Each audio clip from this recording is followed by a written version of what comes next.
This is NDTV, and you're watching Classics.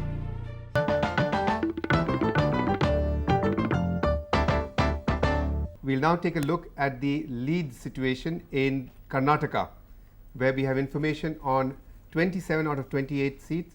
Janata Dal is leading in 15, a gain of 15, BJP 6, a gain of 2, and the Congress 5, and they have lost in 17 seats, or they are losing. The Karnataka Congress 1, that's a gain of 1. Mr. Jiskar, if we can just ask you about Karnataka. Now, the fact that you're actually losing so many seats, and that of course is not very different from the position in the assembly, was this expected, that you would not be able to claw your way back to where you were in 1991? No, it was not expected. Okay. We were expecting better performance. So what's really gone wrong there? In fact, Mr. Devegowda in Karnataka seems to be picking up those very same economic reform policies which you've propounded at the centre, and he seems to be made them far more politically attractive at the state level. Yes, that's what I told in the beginning. We were unsuccessful in communicating our viewpoint to the people, our achievements to the people. And Mr. Devegowda was? He was successful in communicating the same thing to the people in his manner. Just one general question on your campaign. Do you think it would have helped if you had a member of the Indira Gandhi family in the election campaign? No, This is the first time you that gone option without was one. not available. I see. You don't think Madam Gandhi would be ever interested? From Sonia whatever Gandhi. reports are available, she was not interested. Okay, now you've been saying that there's been a failure in putting your viewpoint across. Do you think a more charismatic leader might have helped? Somebody who can actually go out to the people and sell a package. Charisma is surely important in that. I don't think that is that much important, because Mr. Rao did his best, and I still feel he is an equally charismatic leader. And because it's a subjective term. Yes. And you also think that the Congress is not a regional party? No, it is certainly a national party, because we had candidates all over the country. You had candidates, but all of them didn't succeed. It happens in elections. It has happened several times in the history of Congress for 111 years. It has happened several times. I see.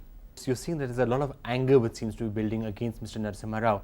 And what's worrying for him is that the South, which was really his bastion last time around, seems to have deserted him. There's trouble in Kerala, there's trouble in Karnataka, Tamil Nadu has gone almost completely, and in Andhra Pradesh, Mr. Rao's own home state, though the Congress is doing well, it's not doing quite as well as it might have hoped to have been doing. The Naidu group has done quite well. So don't you think all of this adds up to a lot of trouble for Mr. Narasimha Rao? I don't think, because he is Congress president on the basis of the 7,000 and odd delegates who have elected him, and they are of the opinion that he should be our leader. And those MPs who are now leading, and those who are now elected, so their views would be important in electing a CPP leader, and we know their views. They are all in favor of Mr. Narasimha Rao. So I don't think there is a challenge to his leadership within the party. Only people outside or on the fringes, they are saying. Dr. Jichkar, these people are not outside. Mr. Sharif is still there. There is an incipient No, revolt brewing. Yes, there are people like Mr. Sharif who have their opinion. Here, just now we saw that Moili doesn't agree with Mr. Sharif's opinion on this count. So there are a few leaders who may have such an opinion. These 7,000 delegates who elected Mr. Narasimha Rao as the president, when will they do it again? Now, whenever the presidential elections will be due, because the date for membership has been extended because of the elections and other things up till the end of September. By that time, we will have new members, and then there will be elections in the party, and new delegates will come. They will elect a new president. But is the power really in their hands, or is the power also in the hands of the CWC? See, the CWC derives the powers from the plenary, from the Indian National Congress, which consists of all these delegates.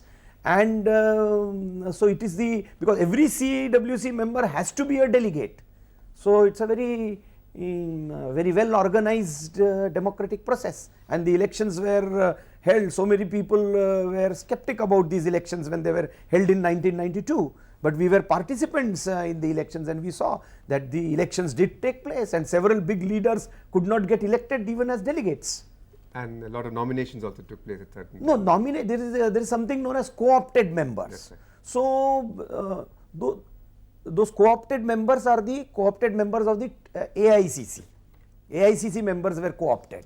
But in the CWC, when people got elected to the CWC, and when it was found that proper representation to the minorities, to the tribals and other people were not given, then everybody resigned, and then it was nominated.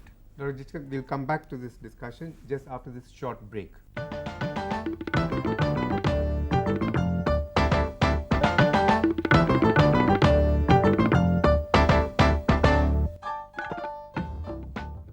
Welcome back. You're watching India Votes 96. And before we move on, let's have a quick look at how some of the leading personalities in these elections are actually doing. We have some new names and we have some idea as to how they're actually performing.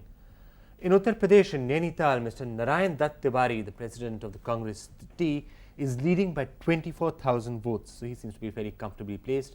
Also in Uttar Pradesh, in Pilibhit, Maneka Gandhi of the Janata Dal is leading by 68,000 votes. In Punjab and Hoshiarpur, Mr. Kanshi Ram has been elected. He was fighting there in alliance with the Akali Dal.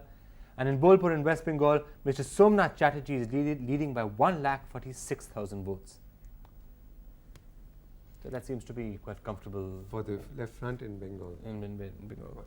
Okay, and now let's see what the situation is in Trivandrum in Kerala. Over to you, Bobby. Can you hear us? Kerala. The UDF has finally given it up. The opposition LDF has pulled off a surprise victory in the face of the much acclaimed Iraq ban. And minutes ago, Chief Minister A.K. Antony announced his resignation and will be forwarding it in the afternoon. Are you resigning now? Today evening. You're sending the resignation letter to the government? Today afternoon. Any issues on why you lost it? Nothing. No, despite your clean image, why have you lost? Eh? It is people's decision. Verdict. No, but you were considered Kerala's best CM. You had the best personality and you were the trump card for the UDF. But why did you lose? That is the magic of democracy. But personally, you have won. Eh? This is the magic of democracy. Do you attribute any factors to your defeat? I don't want. Has your election been sabotaged? Accept the defeat. With all the humility. But has your election been sabotaged by anybody opposed to you, your rival camp? I have no complaint.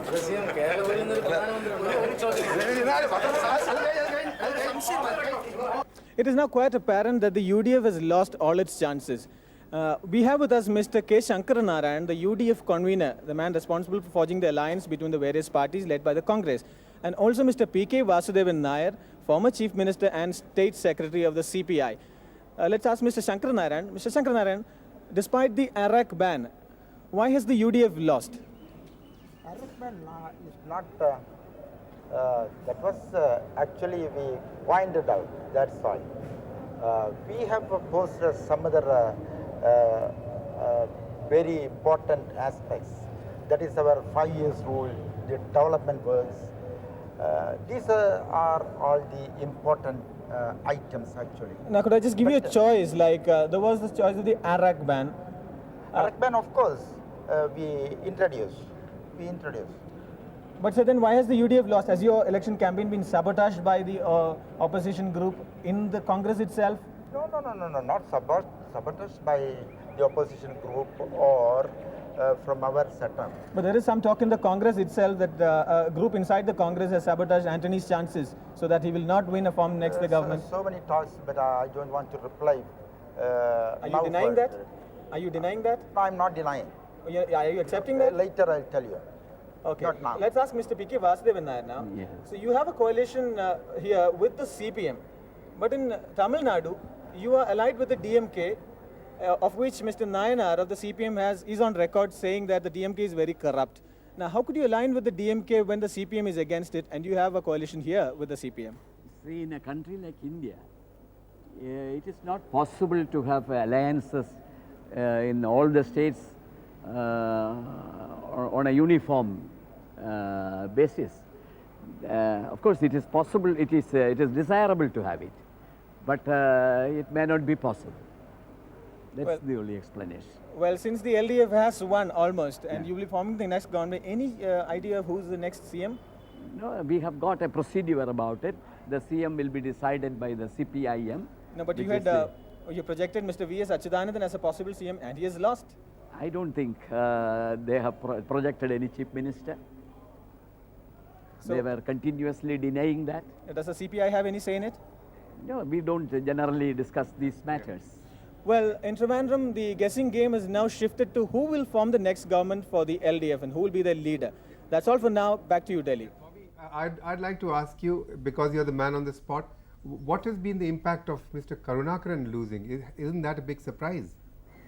It certainly has come as a big surprise because Karnataka has suddenly lost out on all fronts. He's no longer the person he was in the state, neither is he the big shot in the center. And his hopes of becoming the Prime Minister, which he said were the hopes of the people in Thrissur, have been dashed. Do you think it is because of some party infighting by the opposing camp? Well, the other man on the spot, Mr. Shankar Narayan, has just denied it. Anyway, the fact remains that the UD was a divided house and lost out because of the infighting and also because they didn't agree on a lot of issues. Thank you, Bobby. We'll get back to you when there's next time. Thank you very much.